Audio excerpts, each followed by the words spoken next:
do Senhor, meus irmãos? Graças a Deus, os irmãos podem se assentar. Amém. A Ele a glória, a Ele o louvor, a Ele toda a honra. O Senhor é digno de toda a glória. Hoje, agora à noite, à tarde, noite, é uma chuva abençoada, mas a Ele a glória. Amém. Graças a Deus pela chuva, graças a Deus por esse momento. Amém. Que o Senhor tem permitido, a nós vivermos, seja sol, seja chuva, somos gratos ao Senhor. Quero pedir aos irmãos, esperando as crianças saírem, estão saindo, vamos abrir nossas Bíblias em Mateus, no capítulo 6.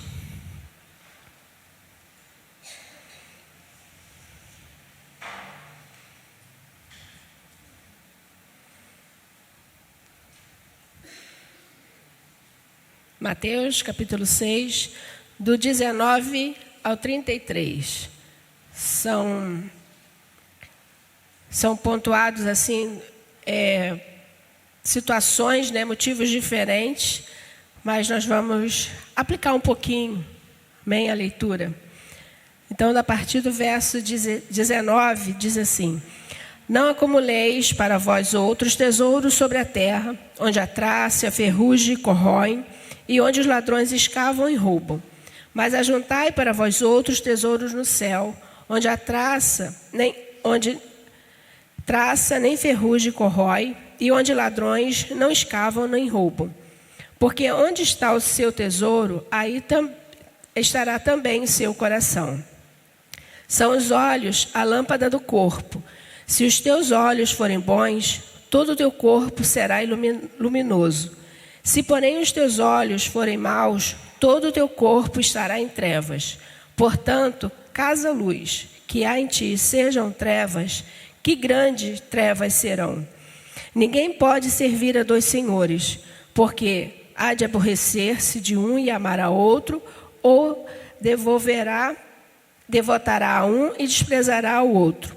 Não podeis servir a Deus e às riquezas. Por isso vos digo, não andeis ansiosos pela vossa vida, quanto ao que haveis de comer ou beber, nem pelo vosso corpo, com o que haveis de vestir.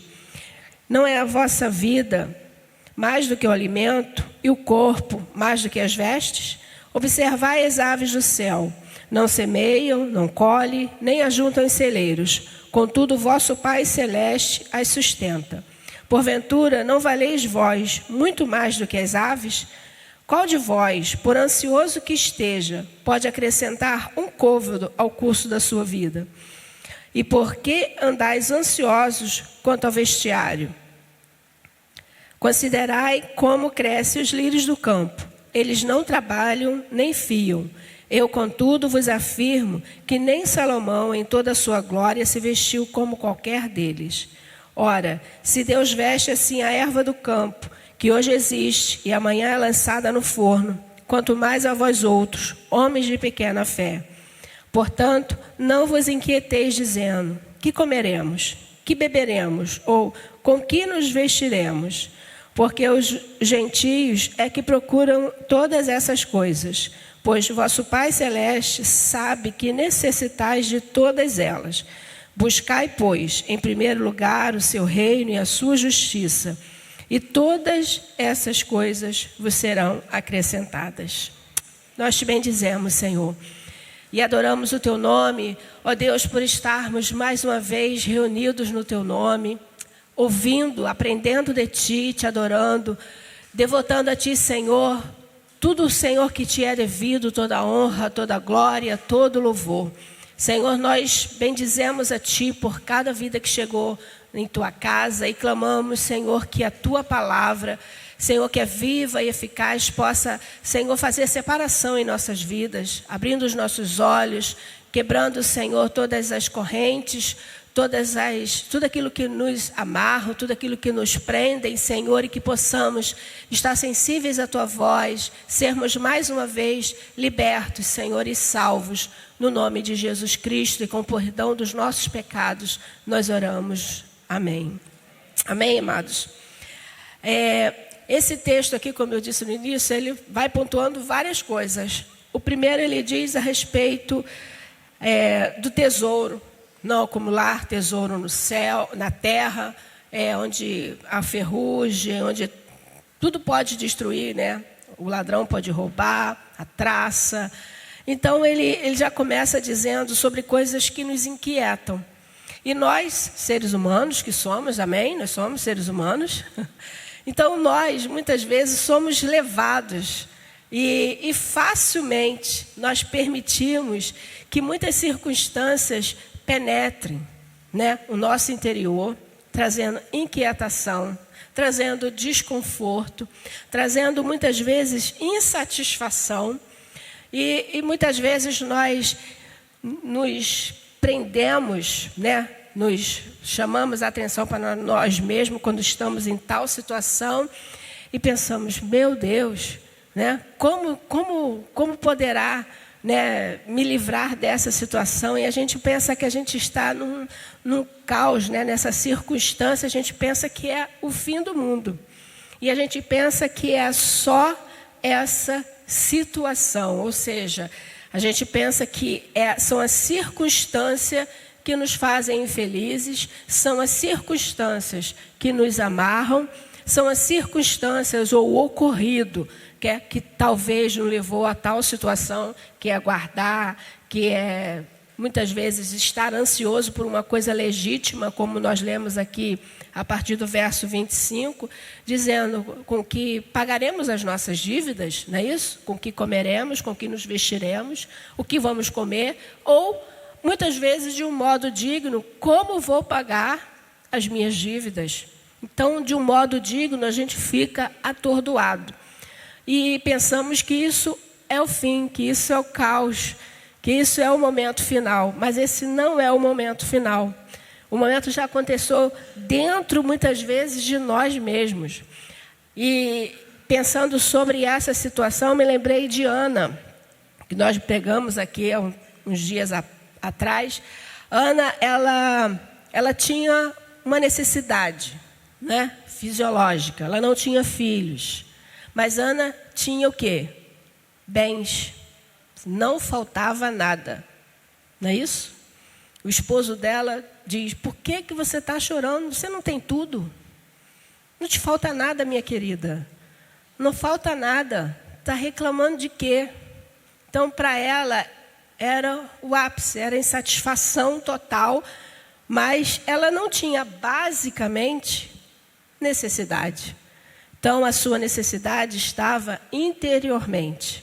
A sua necessidade não era, né, o caos ou a sua infelicidade, não estava nas circunstâncias, estava no seu interior. Amém? Quando nós lembramos dos irmãos de José, amém? Os irmãos de José. Por que venderam José? Porque que deixaram ele naquele poço, porque eles desejavam tanto mal a José. Todos eles não tinham posses? Amém, irmãos? Todos eles não tinham bens do seu pai? Não tinha? Mas faltava ainda, ou eles estavam inquietos por alguma coisa, e não era físico. Eles tinham bens, eles administravam aquilo que eles já possuíam. Amém? Então não faltava fisicamente nada aos irmãos de José. Faltava? Aparentemente, assim, se eu li a vistas grossas, né, assim, ainda não esmiucei mais, mas não vi nada que faltasse aos irmãos de José. Outra coisa, outra pessoa, a respeito de Davi. Depois que ele pecou, Davi já era rei, não é isso? Então, depois que Davi peca, ele ainda estava angustiado. Ele estava se sentindo em falta e distante de Deus, estava tudo o caos para Davi. Mas Davi também já era rei, já tinha suas posses, já tinha tudo que era necessário para que ele vivesse bem e regaladamente. mas ele estava inquieto. Então, não são as circunstâncias que às vezes nós pensamos que é o caos, que é o que traz muitas vezes a infelicidade. Está no nosso interior. Amém? E é para isso nós precisamos nos despertar, porque logo no último versículo que nós lemos, a respeito de todas as nossas necessidades, no último verso ele diz: buscai primeiro o reino de Deus. E o reino de Deus não são coisas materiais, mas ele está dizendo que as coisas materiais serão supridas. Amém? Embora ele fale que nós estamos precisando de coisas materiais, ele diz: vá trabalhar. Não é isso? Ele vai trabalhar, vai granjear, vai buscar alimento em algum lugar. Não, ele diz: buscai primeiro o reino de Deus, e as coisas que te inquietam serão acrescentadas. As coisas que te trazem desconforto, serão acrescentadas. Mas muitas vezes nós sentimos desconfortáveis por coisas inerentes ao ser humano, aquilo que vai me fazer bem, e não que seja realmente uma necessidade que eu tenho. Por isso que muitas vezes nós, pessoas oram e falam: mas Deus não ouviu o meu clamor, não atendeu a minha oração, fiz jejum, fiz corrente de oração, fiz 7 semanas e subi monte, e não temos resposta, porque às vezes nós estamos buscando para os nossos deleites, para aquilo que me satisfaz, para aquilo que hoje pela manhã foi falado, sobre estar confortável. E não é isso que Deus deseja. Essa necessidade, elas serão supridas. Não diz que nós teremos o esbanjamento, mas diz que serão supridas. Amém? Então, a primeira coisa que nós precisamos despertar, e às vezes pessoas entram num caos porque elas pensam que o caos que está vivendo são exteriores, mas o fundamento dele é interior. E outras pessoas estão vivendo um caos emocional, mas porque o fundamento não é o emocional. A base está no externo, são circunstâncias, é um desemprego, é a falta de alguém, é o abandono. São coisas que surgem, que levam às vezes a uma deficiência, a uma necessidade emocional. Não quer dizer que a base, o fundamento, o final é as circunstâncias, mas começou na circunstância e termina no emocional. E outros começam no emocional e vai para as circunstâncias externas. Então, a maioria de nós vivemos nessas lutas, tentando um equilíbrio do emocional, daquilo que nos atinge, daquilo que estão ao nosso redor, que foge o controle, mas nós precisamos buscar um equilíbrio. Amém? E você e eu, nós temos esse equilíbrio. Amém? Porque da parte de Deus, nós sabemos que nós não somos simplesmente homens, mulheres, seres humanos, com seus organismos que têm as suas necessidades básicas, que têm sentimentos. Não somos só essa caixa, amém? Não só essa matéria, esse organismo que funciona muito bem, organicamente falando, mas você e eu, nós somos filhos de Deus, amém? Somos criados à imagem e semelhança de Deus. E aí, voltando a um tempo atrás que nós falamos aqui sobre a nossa identidade. Então, nós precisamos reconhecer quem nós somos e não deixar que circunstâncias, e as situações da vida nos roubem, nos tirem essa certeza de quem nós somos, essa identidade de quem você é. E para vencer, nós precisamos lembrar realmente quem nós somos. E a Bíblia fala que essa natureza humana, e no caso Paulo, ele vai falar desse homem interior, né? Que faz com que nós vençamos, faz com que nós ultrapassemos, às vezes, momentos difíceis em nossas vidas, não porque você quer, não porque eu quero, mas porque você tem mais da parte de Deus. Amém? Nós temos mais da parte de Deus. E é esse mais que ultrapassa. Lá em Coríntios, 2 de Coríntios, no capítulo 4, capítulo 4, verso 16 a 18, diz assim: por isso não desanimamos, pelo contrário, mesmo que o nosso homem exterior se corrompa, ou se destrua, né, ou se esvaneça, contudo o nosso homem interior se renova de dia em dia, porque a nossa leve e momentânea tribulação produz para nós eterno peso de glória, acima de toda comparação, não atentando nós nas coisas que se veem, mas nas coisas que se não veem, porque as que se veem são temporais, as que se não veem são eternas. Amém? Então Paulo está nos alertando, nos lembrando da nossa identidade. Aquilo que é exterior, ele diz, o nosso homem, assim como as circunstâncias, esses dias eu estava conversando com a pessoa e falei assim, tudo realmente é passageiro.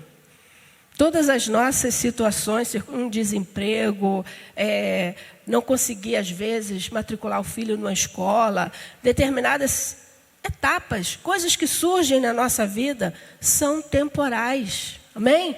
São passageiras. E quando nós nos prendemos nas circunstâncias, irmãos, a gente não passa de fase. Não tem aquele joguinho de passar de fase? A gente não consegue passar de fase. A gente não consegue romper em fé. Amém? A gente não consegue ultrapassar as barreiras. E elas vêm, não são para bloquear, para limitar, para fazer parar. As barreiras vêm para serem ultrapassadas. A Bíblia nos diz que nós somos, né? E Paulo ele fala que nós somos como atletas. Então o atleta, ele está sempre, né, vencendo etapas. Não é isso? Passando de fase. Outro motivo, ele fala a respeito de soldado. O soldado também ele está preparado, não é só para estar preparado. O soldado ele é preparado para uma guerra. Não é isso? Então, todos nós, queridos, nós não estamos sendo enganados por Deus, pela palavra de Deus. Então, as circunstâncias vêm não para nos fazer parar, mas você e eu. Então, diga para o irmão que está do teu lado, a gente precisa ultrapassar as barreiras. Amém? Há um hino, talvez antigo, né? Se alguém pudesse falar, do fundo do baú, diz, não há barreiras para aquele revestido do poder que vem de Deus, destruindo todo mal e dor. As mais altas barreiras. Vai fazer o quê? Vai cair em cima de você?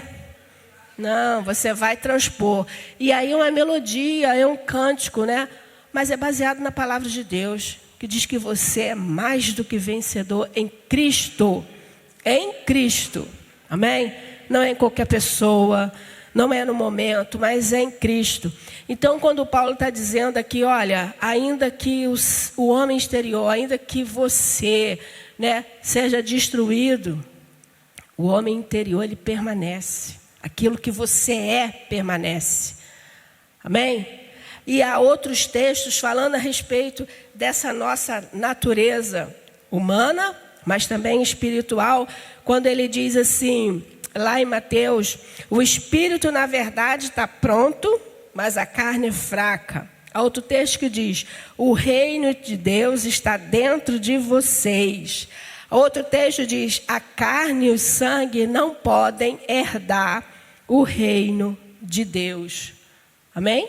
É o mesmo texto praticamente que nós lemos lá dos tesouros no céu. Nós não vamos, né, acumular, não devemos acumular tesouro na terra, mas no céu. O nosso tesouro terreno não chegará ao céu. E da mesma forma, né, a carne, né, e o sangue não vão herdar o reino de Deus. Mas quem você é em Cristo, a sua identidade. Então nós estamos Não vou dizer sempre, mas a gente faz a nossa identidade numa certa idade. Agora, a criança, quando já sai da maternidade, já sai com a identidade, né? Era só com 18 anos, mas agora já sai com a identidade. Bem?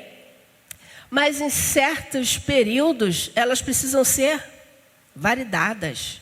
Elas precisam ser mudadas. Elas precisam ser autenticadas.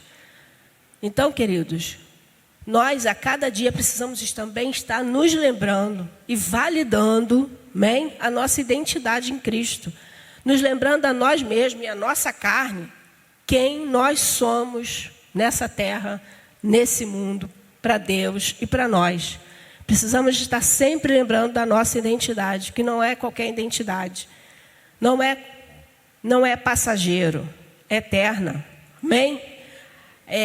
Quando falamos da identidade, né, as digitais, e aí algumas pessoas quando precisam lá colocar a sua identificação digital, já está corroída, né? Está assim tão lisinho, quase não é identificado. Então a sua identidade, né, pelas digitais, às vezes elas vão sumindo. Mas quem você é, né, você continua sendo até falecer. Então você continua sendo a pessoa que você é. Mas vamos lembrar quem nós somos em Deus para vencer as adversidades da vida. Amém? E aí temos um bom instrutor, que é o próprio Jesus Cristo. Estando na terra, amados, ele viveu entre pessoas, ele transformou muitas vidas, mas ele não perdeu a sua identidade. Ele estava perto de pessoas corrompidas, mas ele não perdeu a sua identidade. Amém?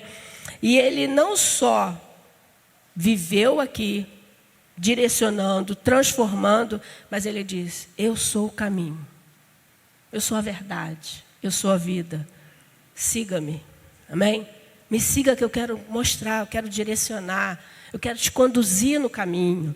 Então Jesus, quando esteve aqui, ele não se deixou levar pela circunstância, não se contaminou, não permitiu que em meio à tempestade, em meio à dificuldade de faltar o pão, não é isso? O alimento para a multidão, ele poderia, o caos. Não, ele não se deixou levar.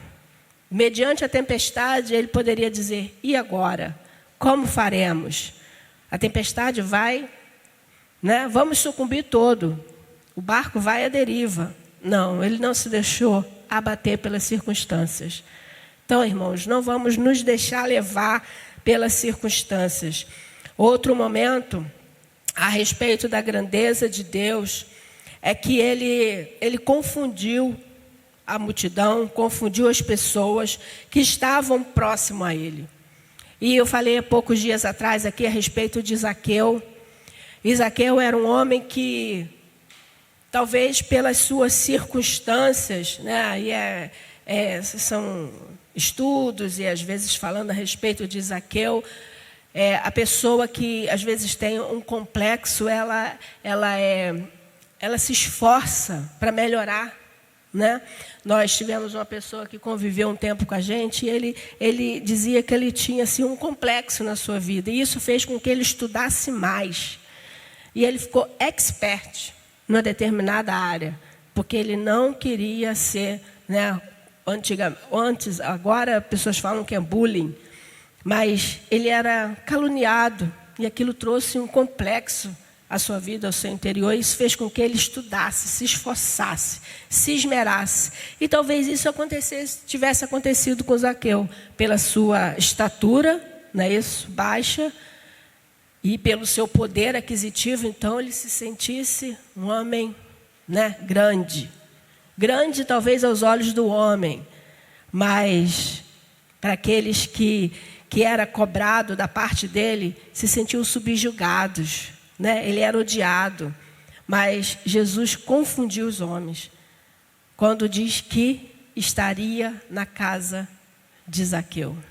Amém? Então, às vezes, nós ficamos pensando, né, nas circunstâncias que são grandes demais e talvez... e Jesus olhando essa, não vou dizer talvez pureza na vida de Zaqueu, mas o seu desejo de contemplar, de ver Jesus passar. Ele subiu numa árvore, é conhecido de todos, ele subiu numa árvore, ele diminuiu seu status, né, de homem que era cobrador da lei, de homem que talvez tivesse, né, assim, uma posição elevada, porque foi lhe dado o cargo de cobrador de impostos. Então ele desceu, né, desceu do seu pedestal, ele se humilhou. E às vezes nós não queremos nem nos humilhar diante de Deus, quanto mais diante dos outros, para quebrar, às vezes, os paradigmas, né, para sermos vistos por Deus. Mesmo assim, às vezes, permitimos que dureza no nosso coração ainda continuem, ainda cresçam, ainda se tornem barreiras, impedimentos. Mas aqui ele fez diferente. Isso fez com que os homens, né, as pessoas que estavam perto, mas vai na casa dele, um pecador, vai na casa desse homem, né? Ele não é justo. Mas quem é justo? Não há um justo, não há um sequer. Somente Jesus é justo. Amém, irmãos?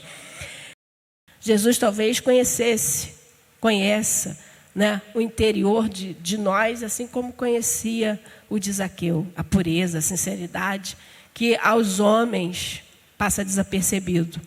Amém? Então nós precisamos olhar o que nós temos deixado que seja grande demais nas nossas vidas. Tem 2 textos lá de João 4, a respeito da mulher samaritana, e também daquela mulher que chorou, né, aos pés de Jesus e derramou perfume sobre os seus pés. E nos 2 momentos, elas estavam diante de Jesus e se quebrantaram. A mulher estava no poço, desejando água, né, e ela esperava, ela tinha uma necessidade, mas Jesus falava de uma necessidade espiritual. E como nós lemos aqui, nós temos necessidade de comer, o que vestir, pagar os nossos compromissos. Nós temos necessidade. E Deus, às vezes, quer abrir os nossos olhos. Eu quero te dar água da vida, para que você não tenha sede. E ela querendo se livrar do peso do balde d'água, né? Se livrar de ter que andar quilômetros para pegar água, para carregar água. Então me dá logo dessa água, que eu não quero mais esse compromisso, esse peso de pegar água. Nós às vezes estamos ligados a coisas pequenas e Deus quer abrir os nossos olhos para coisas espirituais, para as coisas grandes, porque foi isso que Jesus diz para ela. Não, eu quero te dar água da vida, água eterna. É a água que sacia a sua necessidade. E essa mulher, né, fala que ela trazia em si uma necessidade. E talvez uma necessidade fisiológica, porque Jesus fala, vai lá, chama o teu marido. Ela diz, não tem marido.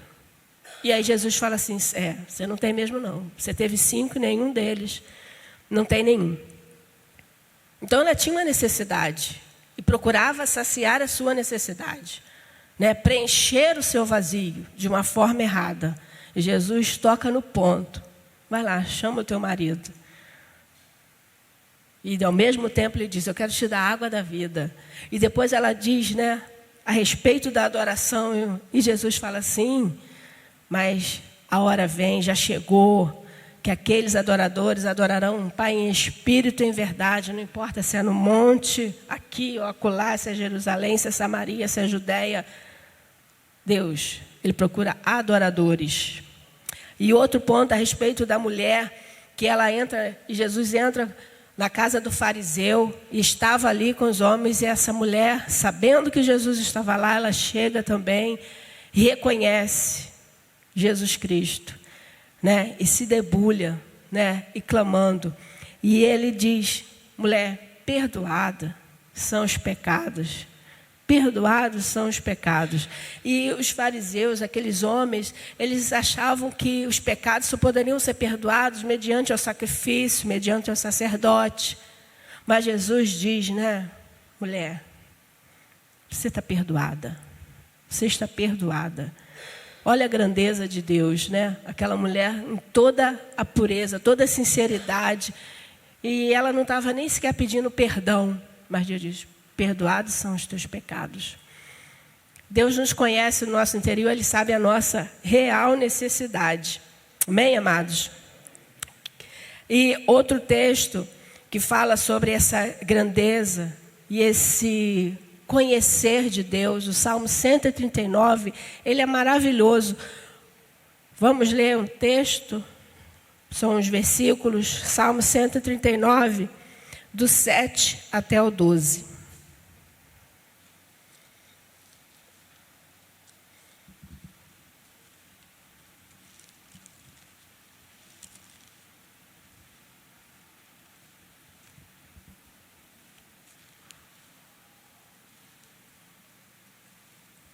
Amém? Diz assim: para onde me ausentarei do teu espírito?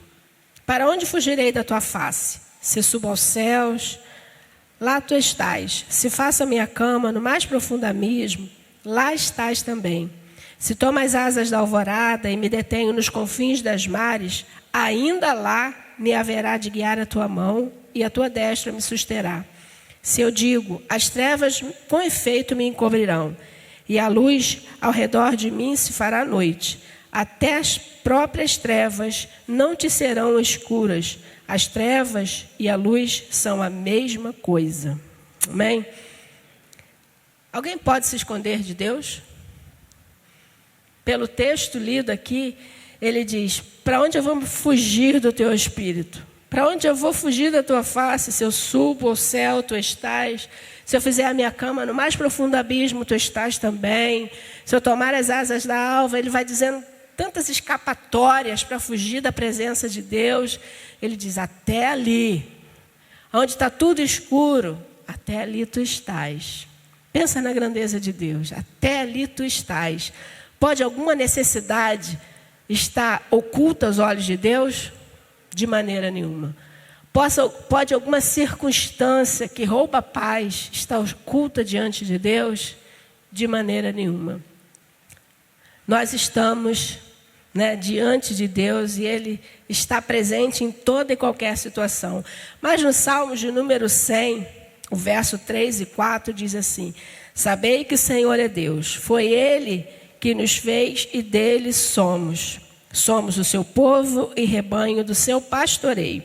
Entrai por suas portas com ações de graças e em seus átrios com hinos de louvor. Rendei-lhe graças e bendizei o nome.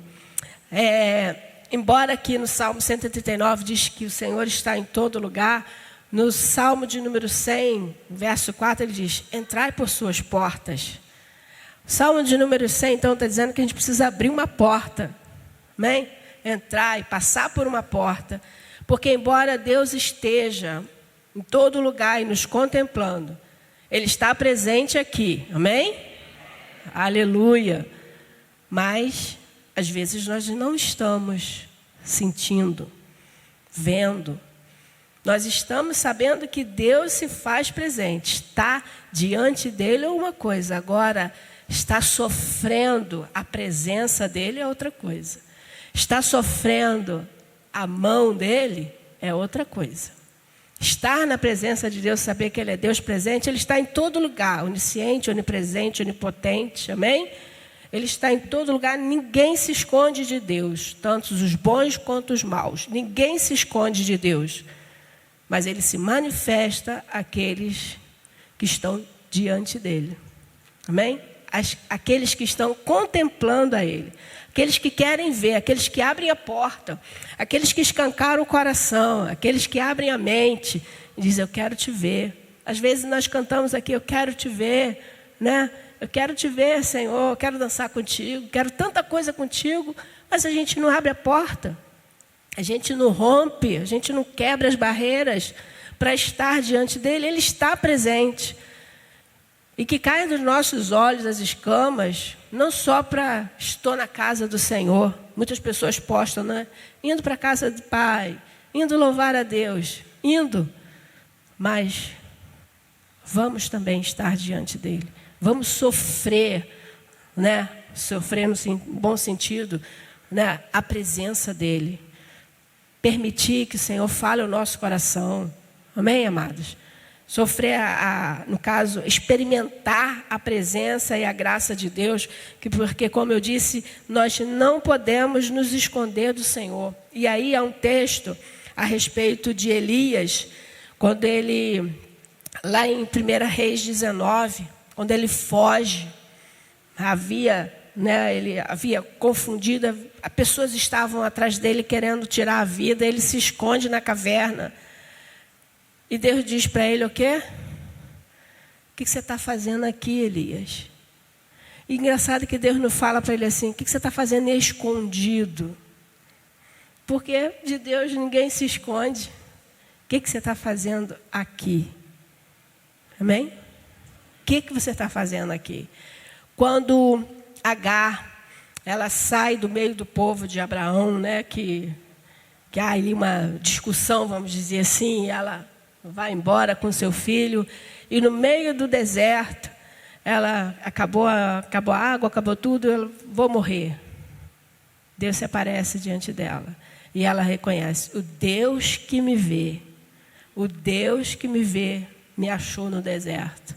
E o incrível é que ela estava em escassez de água, e ela estava próxima a um poço de água, só que ela não via. Então, às vezes, a gente está perto, né, da solução, né, perto de romper uma necessidade nossa, mas nós não estamos vendo, porque a gente também não contempla que Deus está vendo, que Ele está perto de nós, que Ele está presente na situação. Ele diz, tem um poço ali, minha querida, tem água, a água está pertinho de você. E ela diz, o Deus que me vê, Lá em Juízes também, um homem que ele estava amassando trigo, né? O texto diz que ele estava escondido, né? Ele estava amassando trigo escondido, porque havia ali uma guerra, havia perseguição, e ele estava amassando trigo no lagar escondido. E aí chega o anjo para ele e diz, o Senhor mandou te dizer, vai na tua força, varão valoroso. Chama um homem que estava amassando trigo escondido, né? Porque se ele estava escondido, ele estava com medo. Quem se esconde tem medo, não tem? O teu filho, quando faz uma coisa errada, ele se esconde com medo de apanhar, né? Adão e Eva, eles, quando entenderam que tinham feito coisa errada, eles se esconderam, mas não poderiam se esconder. Deus sabia de tudo. Nós não podemos nos esconder. Então, mesmo ali, naquele momento, o homem escondido, ele diz, vai na tua força. Você está chamado para outra coisa, né? Estou te chamando para guerrear. É um homem que estava escondido. Às vezes, você está aí no seu cantinho, no seu banco, escondido, atrás de alguém, atrás de uma circunstância, atrás de um momento difícil. Não, deixa eu ficar quietinho aqui.